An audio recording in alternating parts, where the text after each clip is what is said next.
RL Location Automobile. Pour toutes vos locations de voitures et utilitaires en Guadeloupe, faites appel à RL Location Automobile. Avec RL Location Automobile, réservez en toute tranquillité 7 jours sur 7, 24 heures sur 24. RL Location vous propose une large gamme de voitures et d'utilitaires au meilleur prix sur le site internet www.rl-location.com. RL Location, c'est aussi l'assistance et la livraison. Pour tout renseignement, contactez-nous au 0590 10 66 87. RL Location Automobile, la location en toute simplicité. Guyane, actualité. Le jeudi, nous sommes avec Samuel Marie-Angélique avec nos sujets politiques. Et celui-là, il nous intéresse, chers auditeurs, il vous intéresse, bien sûr. Deux gros sujets à venir. Celui d'aujourd'hui, celui de demain également, avec l'Office du Carnaval Pays Guyane. Ça sera pour demain. Gros débat déjà en coulisses, en off, par rapport à ce qui se dit et ce qui se passe. Chaque chose en son temps. Aujourd'hui, on va aborder, on a attendu la rentrée justement, on voulait pas le faire entre les fêtes, on voulait que les gens soient là, concentrés avec nous, les auditeurs, les internautes également, sur la loi immigration. Mon cher Samuel, avant que les auditeurs posent leurs premières questions, avant que les auditeurs également puissent avoir leur première réflexion, je te donne la parole pendant un temps. Tu veux nous expliquer quelque chose? Déjà, avant de rentrer dans l'explication, dis-nous ce que tu veux nous dire. Alors, dans un premier temps, j'aimerais saluer l'ensemble des auditeurs, des internautes, et puis surtout leur adresser mes vœux les plus sincères, pour 2024. En sachant, moi, je dirais pas comme les autres, la santé avant, l'argent après. Je dirais l'argent d'abord et la santé après. Pourquoi? Parce que j'ai constaté que lorsqu'un médicament n'est non remboursé en pharmacie, on te dit de payer 12 €. Si tu ne les as pas, comment tu fais? Donc, il faut maintenant de l'argent pour s'occuper de sa santé.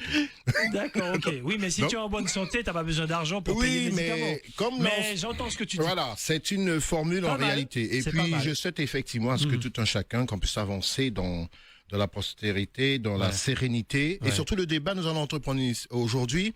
Je souhaite adresser des excuses à l'ensemble des auditeurs et internautes. Je vais être cru sur un langage cru en matière d'immigration, même si on va parler de la loi, mais on va parler de l'impact qu'il y a sur le territoire, où effectivement cette loi d'immigration, qu'on le veuille ou non, est en train de se durcir.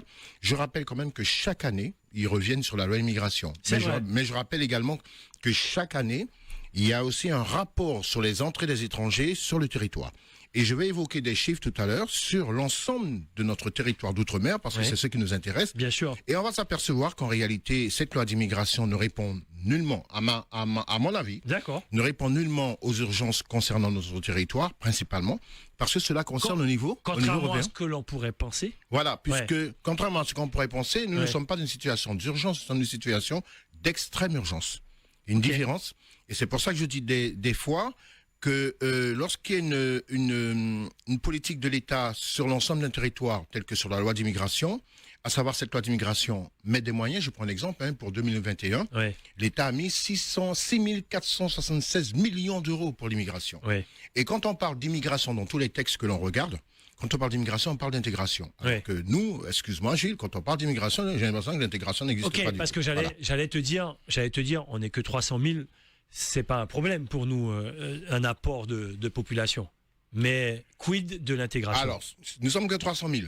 300 000 en 2022, il y a au total entré sur le territoire de la Guyane 51 000.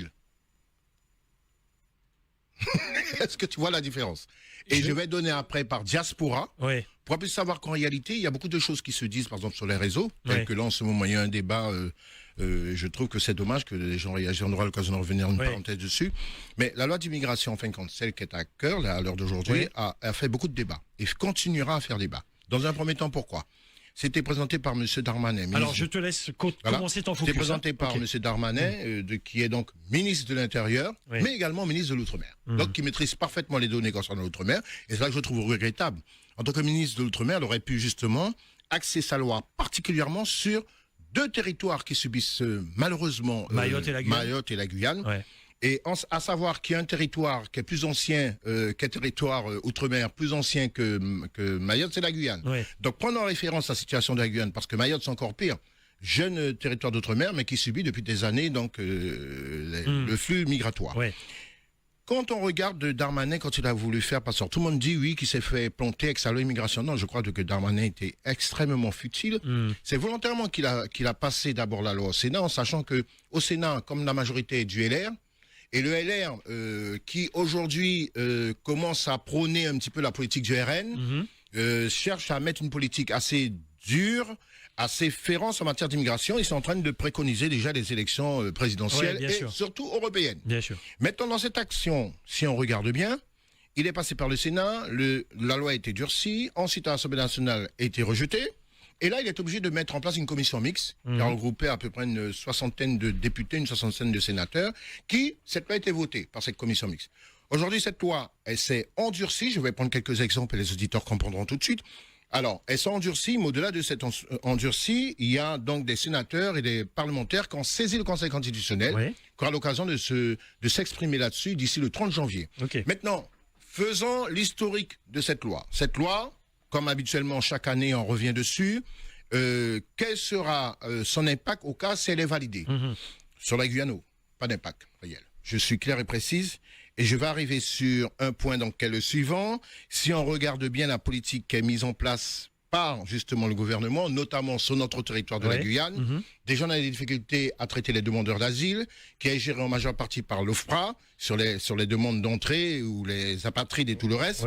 Tu as également l'OFI qui gère les rapprochements familiaux, tout ce qui suit. Tu as en ce moment la préfecture qui a du mal à gérer les autorisations de séjour sur le territoire. Donc c'est un petit peu très difficile, très délicat. Maintenant, cette loi d'immigration, par exemple, je prends un exemple. Ce fut un temps, un enfant né d'un même parent étranger pouvait soit deux solutions. Dès l'âge de 13 ans, par une procédure administrative judiciaire, demander la nationalité française. Ou alors, à ses 18 ans, l'obtenir automatiquement sans avoir à en faire la demande. Ça devenait automatique. Absolument. Dans cette loi d'immigration, c'est plus le cas. Ça veut dire que ce jeune, dès l'âge de 16-18 ans, devra exprimer le choix de devenir français. Et au-delà de ça, le choix de devenir français, il faudrait qu'il justifie quand même sur le territoire entre l'âge de 11 ans jusqu'à sa majorité 18 ans, qu'il ait justement vécu sur le territoire français. Mais au-delà de ça, cette décision, si ce jeune a eu une procédure judiciaire à son encontre avec une condamnation pour crime, c'est automatiquement annulé. Ça veut dire que, quel que soit ce qui pourrait se faire. Ça veut dire, ça c'est un exemple. Si je prends un deuxième exemple concernant le minimum social en matière de couverture sociale, et bien aujourd'hui, pour en bénéficier, c'est-à-dire dans cette loi, pour en bénéficier, il demande minimum 3 ans d'existence sur le territoire. Et auparavant, aussitôt demande déposée, procédure en cours, on peut en faire la demande d'AME auprès de la sécurité sociale pour pouvoir bénéficier de la couverture sociale. Certains diront, bravo. D'autres diront, c'est pas humain. Et c'est ce que nous rencontrons, nous, sur le territoire de la Guyane. Absolument. Le côté humain, auquel on se dit, bon, mais ce sont quand même des personnes avant tout. Oui, certes. Mais cela veut dire aussi que si on prend notre temps à accueillir des gens, il faut avoir aussi la possibilité de les accueillir convenablement, sainement et dans la dignité. Si on regarde la situation actuelle, ce n'est pas le cas. Lorsque vous avez Madame la mairesse de la ville de Cayenne, qui a décidé de faire une grève de la faim, même si certains disent que ça n'a pas duré, mais elle a fait une grève de la faim parce qu'elle en avait marre. Marre de voir que sa capitale était donc engrangée, surtout la place des amandiers, étant engrangée par une situation gravissime. D'autant plus, en sachant que les chiffres réels concernant les rentrées sur le territoire ne sont pas en toute transparence. Pourquoi? Le jour où l'ARS a détecté, dans la zone justement avec les immigrés qui étaient là, une tuberculose. Ils ont annoncé, ils ont fait des tests sur 500 personnes aux amandiers, le jour même. Mais à ma connaissance, je ne savais pas que les amandiers pouvaient accueillir 500 personnes en hébergement rapide et en herbe. Ce qui prouve que ce jour, sur 500 personnes, ils ont détecté 251, c'est de me rappeler des chiffres, 251 justement ont passé des radios pour s'assurer. Mais moi, c'est pas ça qui m'a étonné. Je me suis dit, mais si je comprends bien, s'il y a 500 personnes aux amandiers, les chiffres ne sont pas réels puisque le préfet parlait une semaine auparavant. Oui, aux amandiers, nous avons recensé 150 à 170 personnes. Et une semaine après, dans le cadre de la tuberculose, ils se disent, mais il y a quelque chose qui ne va pas. 500 personnes étaient testées aux amandiers. C'est vrai qu'on trouve que si en une semaine, il y a eu 350 personnes qui sont arrivées sur le territoire, ça veut dire que le flux migratoire aux frontières ne sont pas contrôlés. Alors que pour les demandeurs d'asile, les demandes sont déposées à la frontière. Et une fois qu'ils en font la demande à la frontière, la demande est transmise donc en préfecture. Et cette demande-là, je te le dis, leur permet de circuler ce territoire, d'ouvrir des droits, pour ceux qui ne savent pas, d'ouvrir des droits. Et sur la loi immigration, ils veulent revenir sur cet aspect. Pourquoi, Gilles? Est-ce qu'on fait des pauses avec auditeurs ou je te laisse continuer? Je leur donne un dernier point. Ensuite, parce que c'est celui-ci justement qu'il faut poser comme question et qui est quand même important. Allons-y. On sait très bien que la France est partie de l'Union européenne et travaille sur l'aspect migratoire sur le territoire. Et après, je donnerai des chiffres plus clairs. On va prendre les auditeurs sur ces questions. Entre-temps, ouais. Juste pour te dire que la Guyane, à l'heure d'aujourd'hui, est recensée comme territoire numéro 1 en matière d'immigration. Après 2020. Après Covid. Pourquoi? Pendant la période Covid, le flux migratoire sur le territoire France-européen a chuté. Le deuxième pays au monde, après l'Allemagne, est en situation d'immigration top 2, c'est la France. Ça veut dire qu'à l'heure d'aujourd'hui, on sait très bien que l'Allemagne n'a rien à se reprocher en matière de politique immigratoire parce qu'ils mettent les moyens. Ils mettent ce qu'il faut pour que justement qu'on ne puisse pas ressentir cette immigration massive. Mais on a détecté effectivement une immigration massive sur l'ensemble de l'Europe parce qu'une volonté certainement des gens de fuir certaines zones, mais également de se retrouver une certaine complaisance ailleurs. Mais si on regarde la situation de la France dans l'aspect de sa complaisance, eh ben je te dirais tout simplement que la complaisance en France, notamment en Guyane, n'est pas du tout répertoriée. Alors répertoriée dans quel sens? Quand nous avons une immigration, et c'est pour ça que je disais tout à l'heure, il y a un débat qui circule sur un réseau, que nous qu'est-ce qu'on voit en Guyane, ils disent, alors certaines personnes de diaspora se disent, nous sommes plus nombreux, nous qui prenons pouvoir, nous qui maire, nous qui ceci, etc. Moi je dis, il y a un minimum qui génère pour ne pas générer des situations conflictuelles. Oui, bien sûr. L'immigration est une chose qu'on subit tous et qu'on est obligé d'accepter. Nous sommes tous issus certainement d'une immigration quelconque, qu'on le veuille ou non. Mais cela n'empêche, je le dis, la politique de l'immigration, c'est la politique de l'État, mais rien n'empêche, en tant qu'élu, de mettre en place une politique migratoire. J'explique. Lorsqu'Ariane Espace a dû mettre son premier lanceur pour Ariane, qu'est-ce qui s'est passé? Ils ont fait venir du personnel des pays étrangers en mettant une politique migratoire d'entrée pour faciliter l'entrée sur le territoire. Qu'est-ce qui nous empêche de faire la même chose? Qu'est-ce qui nous empêche de faire la même chose? Donc, c'est un exemple. Et alors, je donnerai des chiffres clairs et nets et précis pour que les gens comprennent exactement de quoi je parle. Qu'est-ce qui nous empêche de faire la même chose? 25 76 25, n'hésitez pas. Loi immigration. Certes, que dit le texte? Mais qu'en est-il pour la Guyane? Quelles sont les positions des uns et des autres, nos élus, nos parlementaires? À vous la parole, chers auditeurs. Allô, bonjour. Bonjour Gilles. Bonjour Huguette. Bonjour Samuel. Bonjour Huguette. Samuel, qu'on nous dire. Samuel, je reprends exactement ce que tu viens de dire. Tu dis, pour Madame le maire, ils ont dit une grève qui n'a pas duré, mais il faut bien dire, Samuel, que nous, un groupe de personnes, on est allé vers Madame le maire, on lui a exigé qu'elle arrête cette grève tout de suite, pour ne pas mettre sa santé, parce qu'elle était décidée à aller jusqu'au bout. Il faut bien dire ça à la population. Nous étions peut-être une dizaine, dont je faisais partie, pas mal de personnes, que je nommerai pas, ils m'ont pas donné l'autorisation. On lui a dit, il n'est pas question que tu mettes ta vie en danger. Parce qu'après, il y a des suites après une grève. Deuxièmement, oui, je suis d'accord avec vous. Nous sommes pour une immigration, mais choisie. Qu'on ne nous impose pas du n'importe quoi. Troisièmement, Gilles, il faudrait que tu trouves un moment. On est en période de carnaval. Peut-être que ton emploi du temps est rempli. Parce que c'est très grave ce que l'INSEE a mis. Nous sommes 40% de Guyanais. Qu'est-ce qu'ils ont mis, l'INSEE? L'INSEE a dit que nous sommes 40% de Guyanais, de Guyanais. Que j'explique, qui est né en Guyane. 40%, c'est grave. Qu'est-ce que tu trouves grave, Guéguette? C'est grave. Pour toi, c'est faux? Non, c'est vrai. Ah, d'accord. On l'avait constaté. Oui, bien sûr. Pourquoi c'est grave? Parce que nous sommes appelés à disparaître. Les Guyanais, nés en Guyane. Les autres sont Guyanais aussi, hein? Non, Ils ont bien spécifié. Ok, j'ai compris. 40% Né en Guyane. de Guyanais nés en Guyane. Ouais. Je vous laisse. Ok, c'est noté. J'apporte un point à ce que Allons-y. tu guettes. En fin de compte, c'est un rapport qui est sorti et justement la traçabilité du rapport sur les chiffres sur quoi elle se base, on n'en trouve pas. Donc c'est quelqu'un qui a fait une étude en disant voilà, on peut évoquer sur le département de la Guyane à l'heure d'aujourd'hui que 60% de la population est constituée de personnes ne soyons pas guyanaises, c'est-à-dire ne soyons pas d'origine créole guyanaise. Voilà. Maintenant, moi je suis très prudent sur ces chiffres parce que ça a tendance justement à provoquer des situations, mais dans une réalité, quand on observe nous-mêmes, il existe certaines choses. Et juste pour dire un point, ça permettra d'amener un élément. En 2021, je donne juste un chiffre. Sur une population de 372 000 en Guadeloupe, il y a eu 13 447 étrangers, carte de séjour. En Martinique, sur 390 000 habitants, il y a eu 6 921. En Guyane, sur 294 000 habitants, 42 483.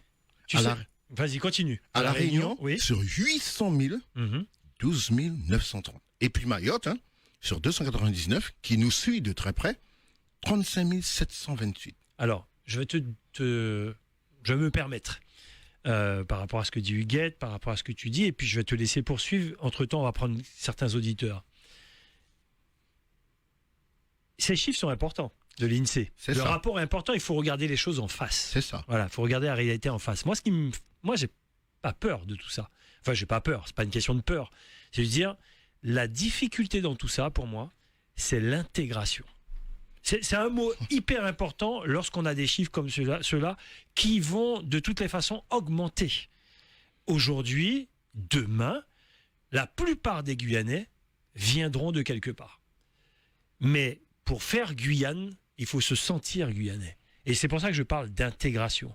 Quand on a de tels chiffres, si on banalise et si on n'a pas mis en place les outils pour l'intégration, là, ça peut poser problème. Exact. C'est tout ce que je dis. 25 76 25. Allô, bonjour. Pour le reste, non. Allô, bonjour. Bonjour, Gilles. Bonjour, Bébert. Bonjour, Samuel. Bonjour, Bébert. Oui, écoute, c'est un sacré problème, cette histoire-là. C'est un sujet. C'est un sujet, mais il y a tellement de problèmes dans ça qu'on ne sait même pas où il faut mettre la tête. Ouais. La seule chose que je dis, alors, je ne sais pas ce que Samuel sera d'accord avec moi, Gilles, toi aussi. On avait une immigration, ça remonte dans les années 40. Oui, bien sûr. Dans les années 50. Sainte-Lucie, Haïti, tout. Oui, c'était une autre mentalité. On a eu des citoyens qui sont rentrés depuis des années. On a eu des Libanais qui sont rentrés depuis des années, qui se sont intégrés. Et puis qui ont respecté la réglementation, la loi française, la loi du pays. D'accord? Donc, ils étaient moins nombreux. Oui, mais même si tu étais moins nombreux, mais c'était une autre mentalité. Je parle de la mentalité. Aujourd'hui, on arrive avec une nouvelle génération de voyous. Et c'est ça la vérité. Je suis pas d'accord, mais je te laisse poursuivre. Oui, mais je suis d'accord que tu ne sois pas d'accord. Il n'y a pas de problème. Il y a pas de problème. Il y a une immigration aujourd'hui, une forte immigration d'Haïtiens, des migrants syriens, ce que tu veux, etc., qui n'ont pas les valeurs de la République française. Mais ça se construit, ça, justement. Il faut mettre des outils en place. Alors, est-ce que ça se construit? Eh oui, il faut mettre des outils en place. Je veux bien, oui, je te l'accorde. Oui. Mais on est confronté justement à cette problématique. Et je vais aller beaucoup plus loin dans ce débat. C'est-à-dire qu'aujourd'hui, par rapport à ces gens-là qui rentrent, il y a ce qu'on appelle le travail informel qui existe aujourd'hui. Et qui met en péril les petites entreprises patrimoniales. C'est-à-dire que les gens qui font de l'informel travail, c'est-à-dire qu'ils ne paient pas des impôts, ils ne paient rien, ils gagnent de l'argent, d'accord? Ils font du business. Et puis, nous, les entreprises patrimoniales aujourd'hui, sont submergées d'ATD, par le Trésor public, par l'URSSAF, par le RSI, tout ce que tu veux, par là. Et on est confronté à ce problème-là. Et puis les gens ne respectent pas la réglementation, on est dans un département français, ne respectent pas justement les lois du pays, les lois de la République française. Et ça cause un problème. ça cause un véritable problème. Et je ne vais pas débattre parce que nous, dans mon métier, on a de l'informel. Et ça nous pose des problèmes. D'accord? Parce que les gens, ils n'ont rien à foutre. Ils viennent ici, c'est pour gagner du fric. Ils n'ont rien à foutre qu'ils soient pas... Ils ont décidé de ne pas s'intégrer. Ils ont décidé ça, alors qu'avant, c'était pas comme ça. Alors justement, on va en parler avec Samuel. Quand on parle, par exemple, des NG comme ça, qui sont là depuis des années, il y en a d'autres qu'on pourrait citer, tu comprends? Oui. Qui se sont donnés pour ce département, qui ont investi, qui ont créé de l'emploi, qui ont fait tout ça. Et puis aujourd'hui, on se trouve maintenant dans une situation catastrophique où les gens viennent, ils viennent prendre leur fric, etc. Et Gilles, tu sais, et pour finir, parce que le standard explose. J'ai fini. On va parler beaucoup plus loin. On se laisse ça, j'espère que tu vas refaire notre émission. Et obligé. On va pouvoir en parler davantage. Obligé. Ok. À bientôt. À bientôt. Pas de problème. Alors, Samuel, je sais que tu n'avais pas fini ton propos. Le standard explose, ce qui est normal. Non, on prend le standard. Ce qui est normal. En plus, je vois des propos intéressants également. Tani qui dit c'est l'intégration. Et oui, Gilles, c'est ça la différence avec les premières générations d'immigrés. Oui. Audrey qui dit la question que l'on doit se poser aujourd'hui, c'est comment faire peuple en Guyane, sur quoi, quels principes, quelles valeurs repose notre vivre ensemble. Xavier qui dit, Xavier Belloni, intégration difficile quand on voit par exemple des églises fleurir sur Cayenne dans des anciens locaux commerciaux. Il y a tellement de sujets. Et moi, c'est intéressant ce débat aujourd'hui. Je mets quand même en garde le fait que en Guyane, nous sommes une terre d'accueil. Mon cher Samuel, je suis d'accord. Et ce que tu dis touche des choses, c'est concret, c'est factuel ce que tu es en train de dire. Nous sommes une terre d'accueil et j'aurais aimé que la Guyane reste, je te le dis, je te dis ce que je ressens, reste ces terres d'accueil-là.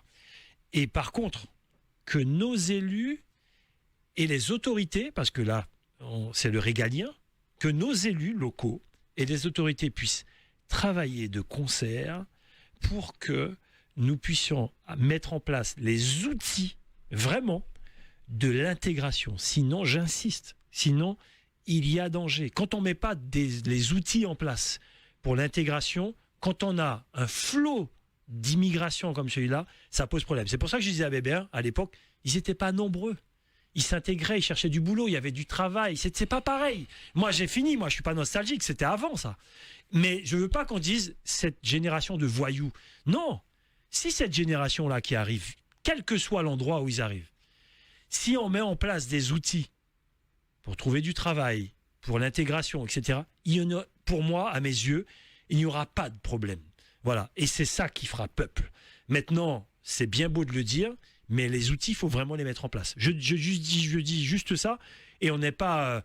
on peut prendre exemple sur des pays qui ont mis en place des outils pour intégrer les gens qui viennent sur leur sol. Et ensuite, il y a des règles qui doivent correspondre aussi à notre réalité guyanaise par rapport à nos frontières, etc.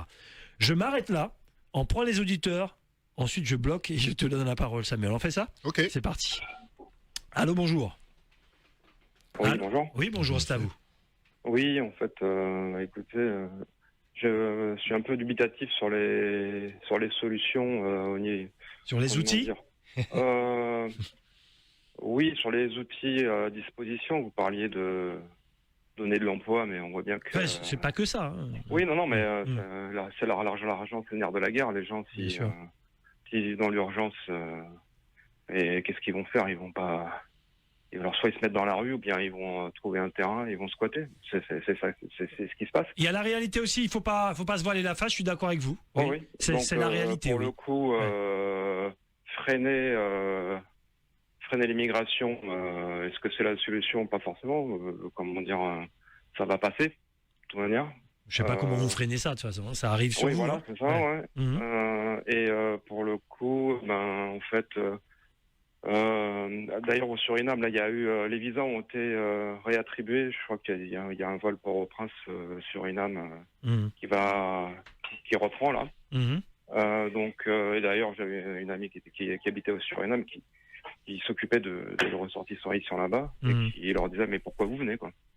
Et ça a été dit ici aussi. Oui. Je crois que c'était sur Mont-Bel où finalement il y a un monsieur, un ressortissant haïtien qui est là depuis longtemps, qui se posait la question et qui avait lancé un message, mais pourquoi vous venez ici en Guyane? que finalement, en fait, il y a rien, il y a pas grand-chose. Et la réponse, c'était quoi?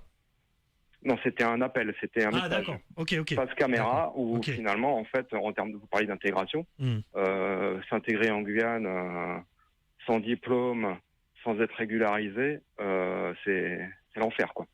Donc, c'est pas la peine de faire croire aux gens que il y a des solutions qui vont être mises en place. C'est un peu comme les gros problèmes structurels de la Guyane ou de protectionnisme, parce qu'on peut parler de protectionnisme, même au niveau écologique et avec l'orpaillage, il y a rien qui est fait. Okay. Donc alors, intégrer les gens d'un point de vue économique et de développement économique, franchement, il va falloir tout. Alors, si vous avez des solutions, donnez-les-moi. Ok, non, mais c'est intéressant. On va en parler avec Samuel. Merci beaucoup. C'est la question qu'on va poser à nos politiques aussi. 25 76 25. Alors, qui attend le plus longtemps? Allez, on y va ici. Allô, bonjour. Oui, allô, bonjour. Bonjour, allez-y. Alors, je partage l'idée qu'il faut vraiment intégrer les populations sur les territoires. Et les outils existent, les financements existent. Dites-nous. Sauf qu'il y a des financements européens, il y a des financements nationaux.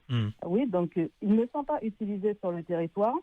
La politique de la grève de la faim ou des marchés dans la rue, pour moi, ne sert strictement à rien. Au contraire, il faut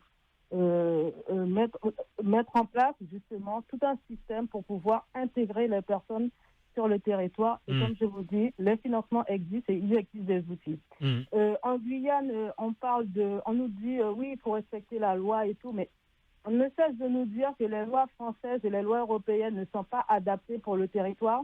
Et là, tout d'un coup, on veut, pour l'immigration, que la loi soit respectée de manière stricte, sans réflexion. Le secteur de la pêche réclame depuis des années qu'on puisse donner des papiers aux travailleurs dans le secteur, ce qui n'est pas fait. Oui, c'est vrai. Là, je ne sais même pas comment ils vont pouvoir continuer dans ce secteur d'activité.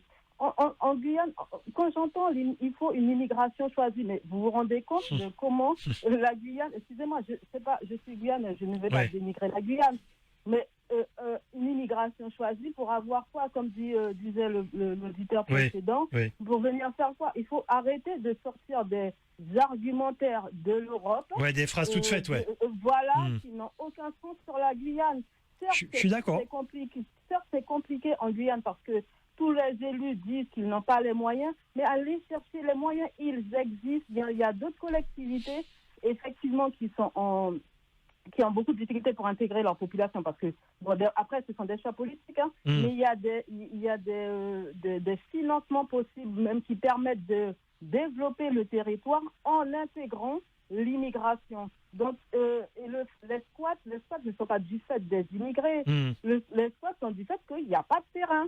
Il faut arrêter de mettre tous les mots de la Guyane sur l'immigration. Or, on en a besoin en Guyane. On a besoin de peupler. Et même si on a été 40% à avoir né ici, voilà. Mais, et puis, battons-nous pour avoir une culture forte guyanaise. Ça, on peut jouer là-dessus. On peut imposer une culture guyanaise, intégrant les personnes. Déjà, il y a des personnes qui sont là depuis 20-30 ans, qui n'ont pas de papier, qui sont dans la précarité. C'est problématique. C'est ça qu'il faudrait que l'on mette en avant en Guyane, plutôt que d'utiliser des argumentaires européens, nationaux, qui n'ont aucun sens sur le territoire. Très bien. Merci. Je suis d'accord avec vous, chère auditrice. Vraiment. J'ai bloqué le standard. Donc, Samuel, t'inquiète. Il reste 2 auditeurs, j'ai bloqué le standard. Donc, il n'y a aucun souci à ce niveau-là. De toute façon, l'auditrice va dans mon sens. De toutes les façons, Samuel, mais tu vois, je vais te donner la parole. On ne peut pas faire autrement que de mettre en place ce qu'il faut pour intégrer ceux qui viennent. Mais et lorsqu'on parle d'immigration choisie, moi aussi, ça me fait bien rire. Je suis désolé. Les gens, quand ils viennent, ils savent très bien pourquoi ils viennent. Donc, choisi, non. Ça, c'est le rêve de chaque pays, mais c'est pas aussi simple que ça. Bon, je te donne la parole tout à l'heure. Sauf que je rappelle, l'intégration est calquée d'office dans toute loi programmation d'immigration. Ici le disent très clairement, le budget, c'est le budget de l'immigration et de l'intégration. Mais tu as raison. Donc, bien sûr, on va en parler. 25 76 25. Allez, 2 auditeurs, désolé pour les autres. On a bloqué après et ensuite on va réouvrir. Allô, bonjour. Allô, bonjour. Allez-y. Je ne pas comprendre ça, dit. Effectivement, si aussi l'école mettait, la culture mettait, c'est une qui n'est qui prend culture guyanaise. Oui, bien sûr. Et même si il gagne plus, s'il gagne 60% comment je dis, il ne va pas qu'il y ait maman étranger, mais si la culture mettait, pas battre quoi, il y a battre tambour. Ok, donc faut la culture mettait, faut l'administration bail parce que moi moment il y a 3-4 minutes pas un papier, il y a un problème de carte de séjour. Bien sûr. Il y a un problème de carte de séjour et si pas manœuvre, ça crée un geste sociétaire. Il y a me dit par rapport à nous qui parle de l'église, mais le problème n'est pas l'église, mais le problème est monde qui a prêché dans l'église avec le problème.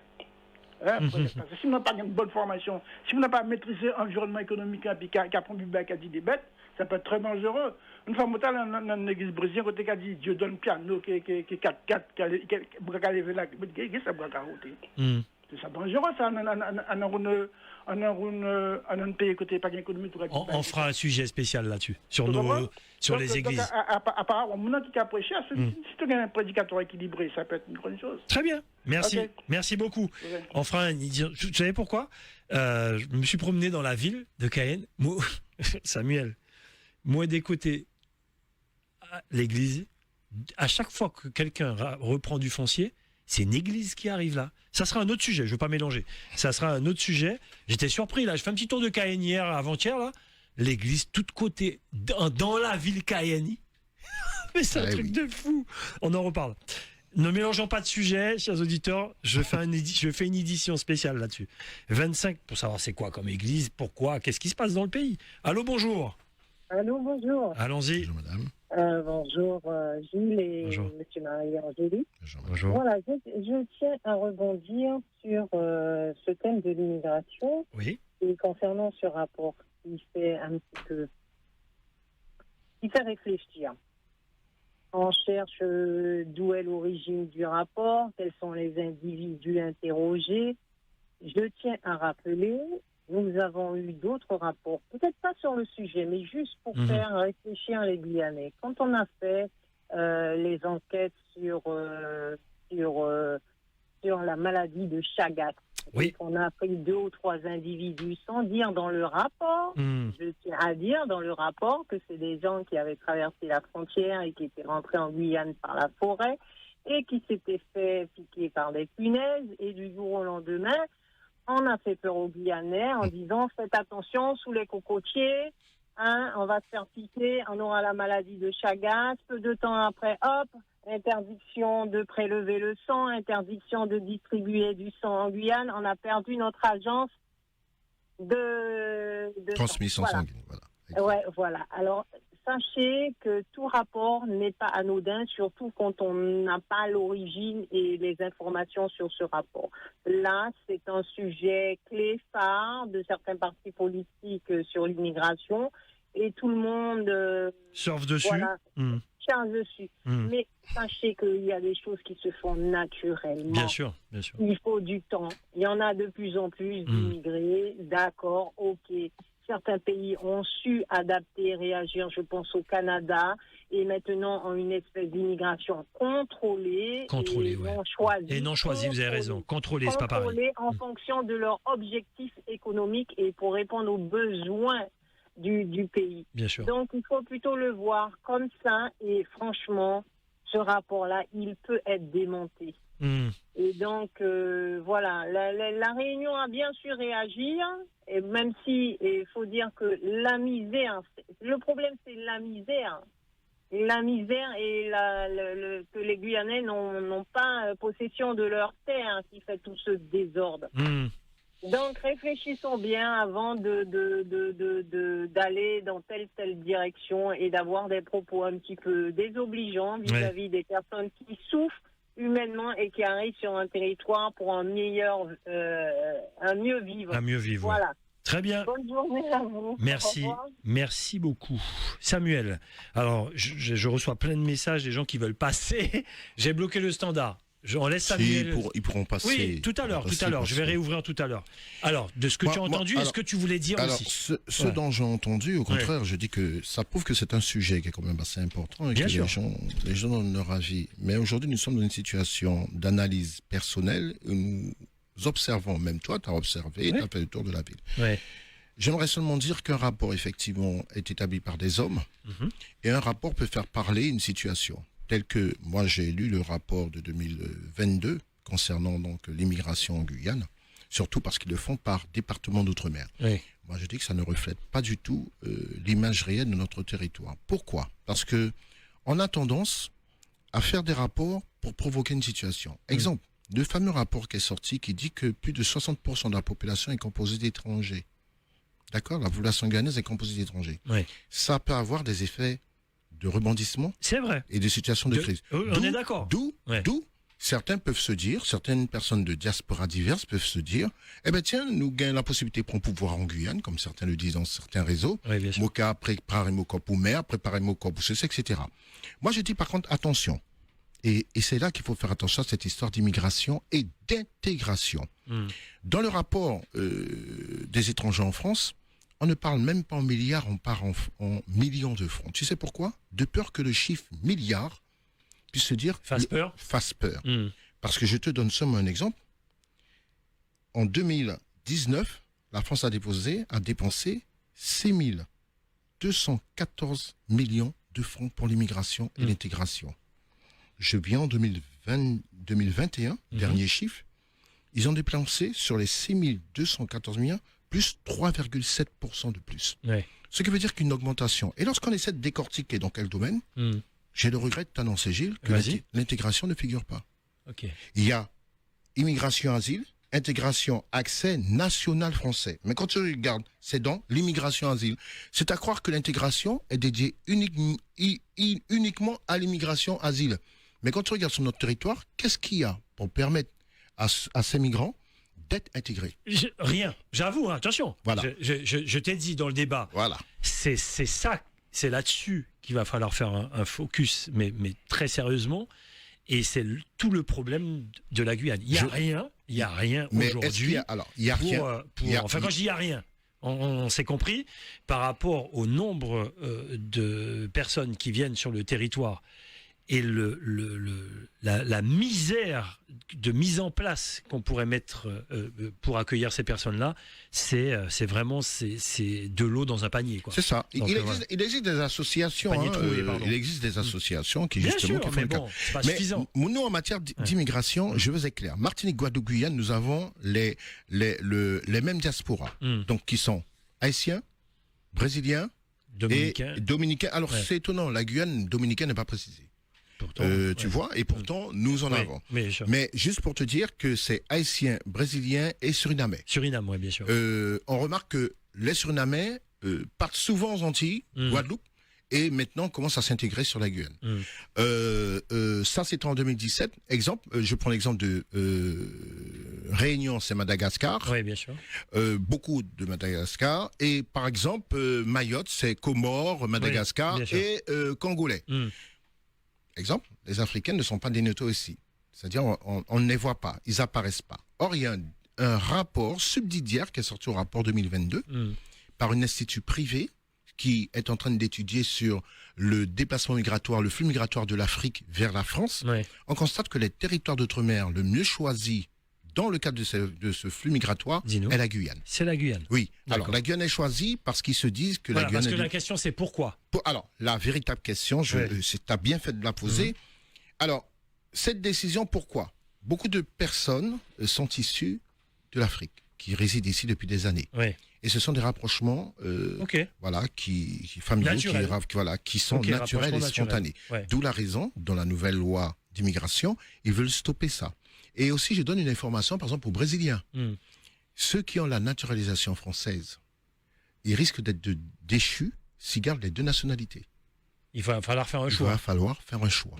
Mais là, ils disent c'est dans un principe d'intégration, parce que lorsque on a deux nationalités, on n'a pas tendance à s'intégrer. Mais il faut voir quel contexte d'intégration. Qu'en penses-tu, toi? Moi, je vais te dire, excusez-moi les auditeurs, mais c'est rien, c'est des pacotilles. Oui, ça c'est des pacotilles. C'est le contexte d'intégration. Par exemple, dans la diaspora haïtienne, toutes les générations qui datent des années 70 s'intègrent. Bien sûr. Tellement qu'ils s'intègrent que leurs enfants sont aujourd'hui à part entière. Bien sûr. Les nouveaux arrivants qui essaient de s'intégrer, un autre comportement de rivalité, de riposte, comme ça m'arrive des fois de leur dire à certains, mais les gars, c'est ça votre temps de force pour prendre un territoire. Je suis capable de vous affréter un avion et puis allons en Haïti pour régler le problème. Je prends l'exemple. Je dis allons en Haïti parce qu'Haïti rencontre des problèmes. Parce que je sais qu'il y a des Haïtiens qui auraient bien voulu rentrer chez eux, mais malheureusement la situation c'est compliqué. gravissime, c'est compliqué. Tu peux pas. Mais je dis souvent à ces peuples de faire attention. L'intégration d'un territoire ne se rime pas par des slogans disant que nous allons prendre le pouvoir, etc. Et c'est ce dont on doit faire attention. Mais ce rapport de 60%, c'est fait volontairement. C'est sorti au bon moment. C'est pour nous atteindre psychologiquement et faire en sorte à ce que justement qu'on puisse nous diviser. Parce qu'en réalité, Gilles, la vraie politique immigratoire qui existe ici, je ne crains pas, c'est pas ceux qui viennent s'installer sur le territoire. Dis-moi. Moi, je crains le turnover dans le domaine du travail. Quand on observe que les vols au départ de la Guyane sont remplis de jeunes Guyanais qui partent et qui ne reviennent pas. Oui, bien sûr. Et que par contre, le vol en provenance de Paris sont remplis de métropolitains qui arrivent et qui restent. Et moi, il y a deux phases d'une immigration. Toi, c'est ce regard-là que tu as. Ce regard, il est très fort parce que c'est ce qui fait que la Nouvelle-Calédonie était minimisée dans sa population. Elle n'a pas prêté attention à cela, qui fait qu'au moment du référendum, ils se sont trouvés minoritaires. Donc, il y a cette question, ce qu'il faut se poser. Est-ce que, je prends un exemple, et pour être clair sur ce que je dis, après on peut laisser le standard. Bien sûr. L'exemple qui est... Réouverture du standard. Tu as beaucoup de jeunes originaires d'Haïti, je prends originaires parce qu'ils sont des originaires, qu'ils partent à Miami pour des études, qu'ils partent aux États-Unis. Mais, mesdames, messieurs, qui retournent après, qui veulent travailler sur le territoire de la Guyane. Ils sont nombreux. Par contre, ce que moi, je reproche un petit peu à mes compatriotes, même si on dit oui, mais on ne donne pas l'opportunité, c'est lui, après, nous l'on met, etc., il y a des souches créoles locales qui partent. Mais quand des fois tu leur dis, mais retourne travailler, ouais, mais ils sont durs, c'est machin, c'est difficile, la Guyane ne se développe pas. On ne peut se développer que dans un aspect de concertation. Et si on a tout un chacun cette mentalité... Donc toi, ton message fort, c'est de dire, attention, il faut rentrer. Mais bien sûr, parce que la nature a horreur du vide. Alors, si on dit, il faut rentrer, à ce moment-là, c'est ce que je disais tout à l'heure, mettons en place les outils pour leur permettre de rentrer. Et là, c'est pas l'État qui va t'aider à les faire rentrer, c'est nous-mêmes. Alors c'est pour ça que je volontairement... C'est-à-dire nos collectivités, nous-mêmes. Alors c'est pour ça que nous organiser pour faire rentrer nos enfants. Mais c'est volontairement je t'ai donné cette traçabilité, parce qu'on a trop souvent de dire que c'est l'immigration qui fait que les autres prennent notre place. Mais quelle politique est mise en place pour permettre justement à ce que tous les étudiants qui partent et qui ont envie de retourner qui reviennent avec leur diplôme, qu'est-ce qu'elle met en place pour que ces jeunes puissent accompagner la politique du territoire? Et voilà sur lequel nos élus doivent travailler, parlementaires compris, tout le monde. Oui, tout à fait. PCI, tout à fait. mairie, tout à fait. CTG, tout le monde. Ça, c'est important. Ça, c'est un sujet important. 25 76 25, allô, bonjour. Est-ce qu'ils travaillent sérieusement dessus? Écoutez, moi, j'ai tendance plutôt à faire confiance à mes élus, mais on aura un œil dessus, nous, médias, pour savoir si nos élus travaillent vraiment. Allô, bonjour. Oui, allô, bonjour. Bonjour, allez-y. Oui, je reviens, excusez-moi.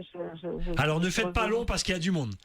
Non, c'est juste pour dire, finalement, la loi immigration qui a été votée n'est pas une bonne loi pour le territoire. Guyanais, oui. Et effectivement, faire revenir les enfants qui sont en métropole ou dans le monde entier, ce serait vraiment une politique plus intéressante. La Martinique le fait. Développer, voilà. La Réunion l'a fait depuis longtemps. Oui, c'est vrai, c'est vrai. Et les enfants de Nouvelle-Calédonie aussi sont pris en charge par leur région. Ils sont tellement pris en charge qu'ils ont Et nous, on continue à parler. On n'a jamais rien mis en place, nous. Voilà. Il y avait une solution qui s'appelait Éric Défi. Oui, je sais.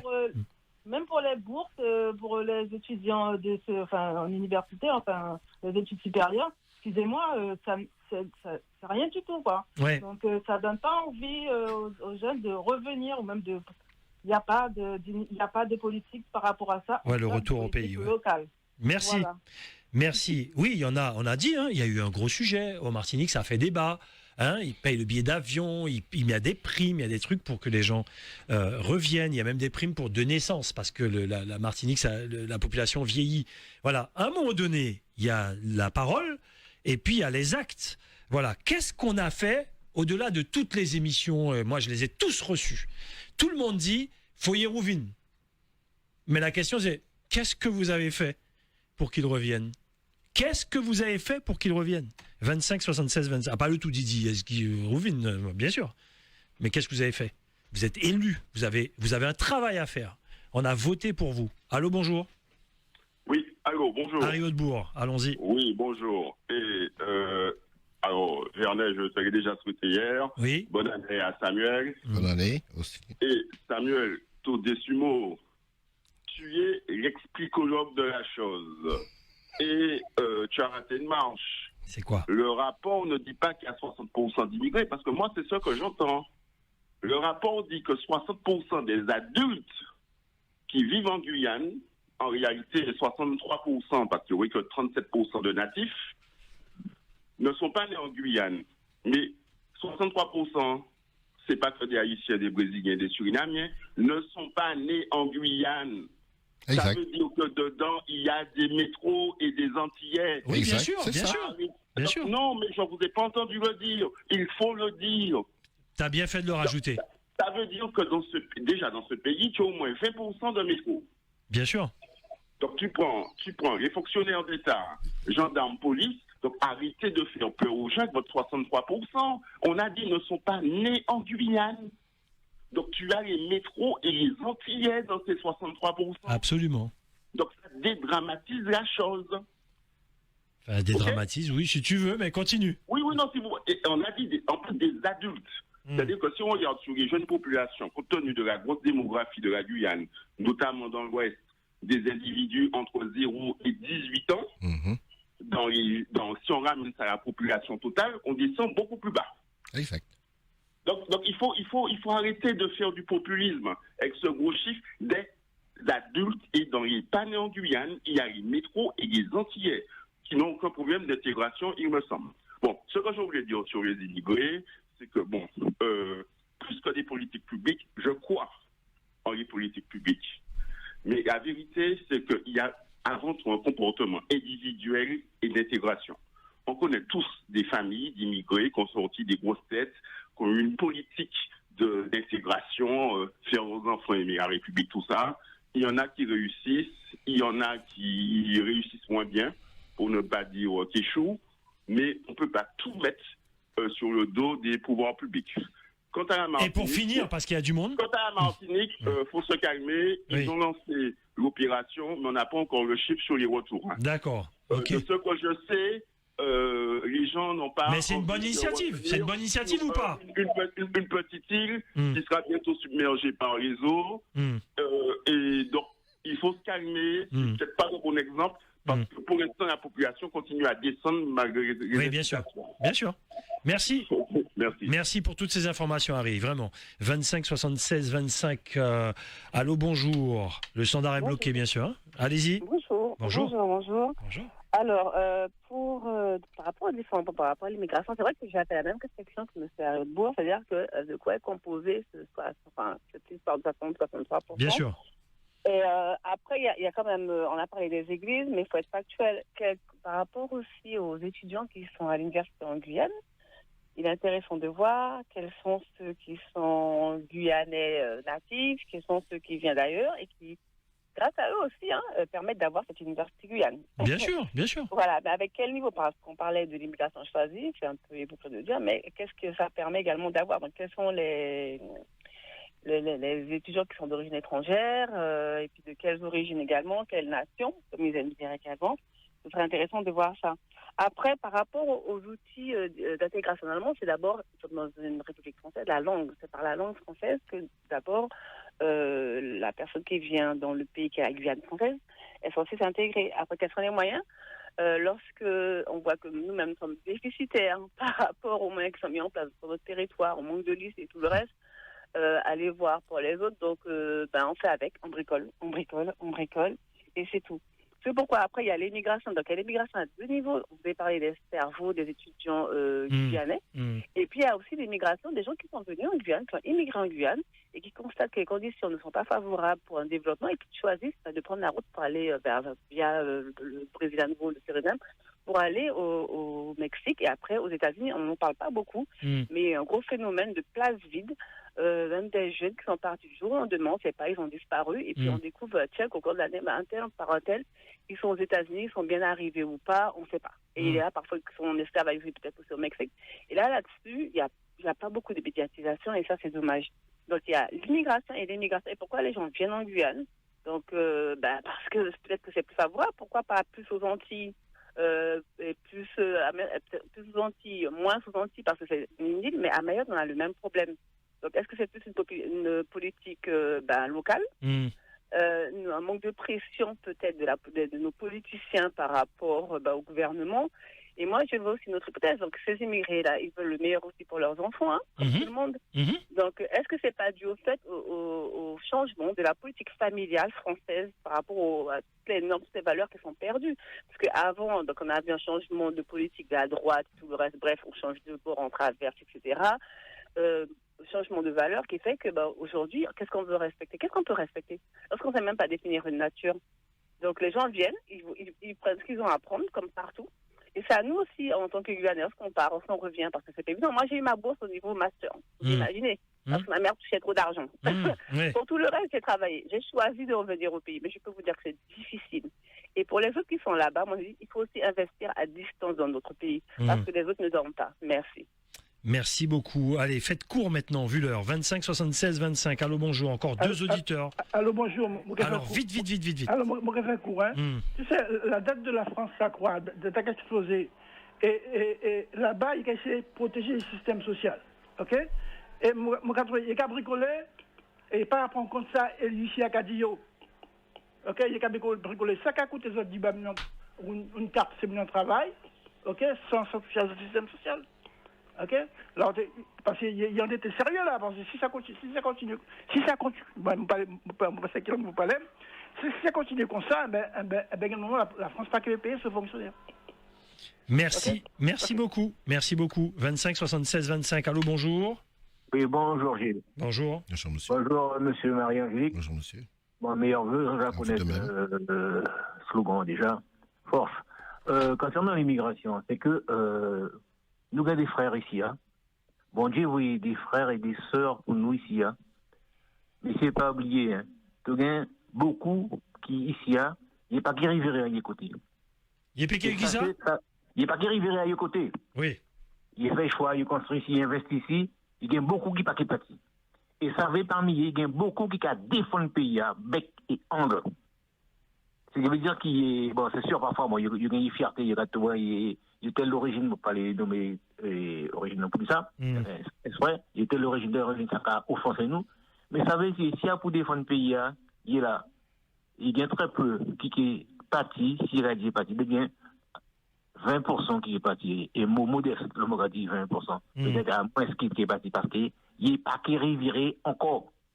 Alors, il faut nous faire peuple, comme il a dit. Bien sûr. Faut nous mettre les conditions en place. Et pour question fuite des Guyanais qui sont partis en métropole, que ce soit Martinique, Guadeloupe, dans les hommes, eh ben, c'est que les Français mettent un système en place pour récupérer les cerveaux. Parce que quand mettre des hautes études ici, si tu les continues, il faut aller côté I. D'accord? Et bon, là, tu arrives là-bas, tu regardes des propositions alléchantes, tu n'es pas qu'à revirer. Et là, tu comprends, tu les revirer, tu peux dire contact, tu peux dire tout le monde pays, battement de cœur pays, pour te retrouver une créneau, pour te trouver une place, c'est difficile. Français met un système pour pompériser tous les génies dans les dômes. Beaucoup capati, c'est après le bac, hein. Il gagne sa capati, bon, sans gain bac, hein. On peut pas dire, ça va arrêter ici à des mal au point, intellectuellement parlant. Mais Français met un système pour pompériser tous nos intellectuels. Très bien. Servir de ce côté. On comprend ça? Alors, les élus, ils ont un travail pour faire. Mettez des bêtes en place. 2024, mais c'est bon, il faut nous mettre en route de façon à lever sa vie, hein, sur ce force. Merci beaucoup. Allez, c'est l'heure de conclure déjà, Samuel. Bon, après, il y aura un deuxième volet, mais c'est l'heure de conclure. Simplement, je l'ai souvent dit dans le grand forum, on ne pourra pas faire autrement que de faire peuple. On ne pourra pas faire autrement que de trouver des solutions pour que les gens qui viennent ici, quelle que soit leur raison, qu'on puisse les intégrer et qu'on fasse peuple. On ne pourra pas faire autrement. Si on part de ce constat-là, je ne dis pas que j'ai raison, je vais peut-être me fâcher avec des gens, mais je vois ce qui se passe dans le monde, quoi. Je veux dire, on n'est pas tout seul. des êtres humains, c'est pas des boîtes de conserve. Donc on ne pourra pas faire autrement que de faire peuple et donc que de tout faire pour accueillir les gens qui viennent, quelle que soit leur raison, quelles que soient leurs origines. Je le dis en toute sincérité, ça sert à rien d'essayer de machin, etc. Ça sert à rien. Au contraire, accueillons toutes les personnes qui viennent ici, mais faisons en sorte que ces personnes-là soient bien accueillies. C'est là, malheureusement, où le bas blesse. Il faut travailler dessus. Samuel. Alors, justement, j'aimerais juste venir sur un point. Non, Harry, je n'ai pas loupé une marche. J'ai bien parlé tout de suite après de du fameux flux migratoire de secondaire, qu'on appelle comme une économie parallèle, qui est donc l'aspect de celui de faire venir des gens pour rester ici, qui sont intégrés, effectivement, de métropolitains intégrés, mais qui en réalité n'intègrent pas le territoire. Pourquoi ? Et ça, ce sont mes propos à moi, j'assume. C'est que la politique qu'a mise en place quand ces gens arrivent, occupent des postes de direction, ne va pas en faveur du recrutement local. Ils font appel à des gens venant encore de l'extérieur. Et ça, c'est de source sûre, ce dont j'évoque. On aura l'occasion d'évoquer un sujet, on a déjà fait un sujet dessus. Juste pour dire que l'immigration aujourd'hui, on doit se poser la question, nous, localement, qu'est-ce que nous voulons ? Malheureusement, nous subissons, oui, il y en a de ceux qui sont là depuis 10, 15, 20 ans, qui n'ont jamais eu une carte, qui ne peuvent pas, qui attendent une carte de séjour. Il y a des gens qui ont des rendez-vous là pour le renouvellement que jusqu'en décembre 2024. Donc, on est en train de dire, et dans la loi immigration, on précise qu'aujourd'hui, ils ont mis en place une phase d'expérimentation où le préfet, en fonction des demandes, en fonction de cas pour cas, pourra valider le dossier. Maintenant, entre le temps d'obtenir cette validation de dossier, ces gens sont ici, certains vont errer, certains sont sur le territoire. Que faisons-nous ? C'est pour ça que des fois, je fais appel à des associations qui sont de diaspora, de ne pas avoir peur de prendre en charge justement cette politique d'intégration en essayant de mettre en place des activités, des actions. Exemple, moi je dis souvent qu'on connaît que allez, il y a certaines certaines diasporas qui connaissent la manipulation de la terre de par leur main. Qu'est-ce qui l'empêchait de faire comme les Laotiens, de les placer quelque part avec une association d'intégration et de créer une coopérative pour accentuer le marché. Aujourd'hui, le marché, regardez, les prix sont exorbitants parce que les prédominateurs en matière d'agricole, à part les Laotiens qui sont nos locaux, ont des difficultés à assumer c'est-à-dire la production au niveau local. Qu'est-ce qui n'empêche d'accentuer. Nos producteurs locaux ont besoin de main-d'œuvre également. Ils ne peuvent pas recruter parce que les gens n'ont pas de documents. Il y a des entreprises qui ont besoin de main-d'œuvre, mais difficulté pour obtenir des gens. Bon, nos élus devront mettre une politique de mise en place, mais je rétorque aussi en disant qu'il y a certains de nos jeunes qui ne veulent pas aussi rentrer sur le territoire. Maintenant, que pouvons-nous faire ?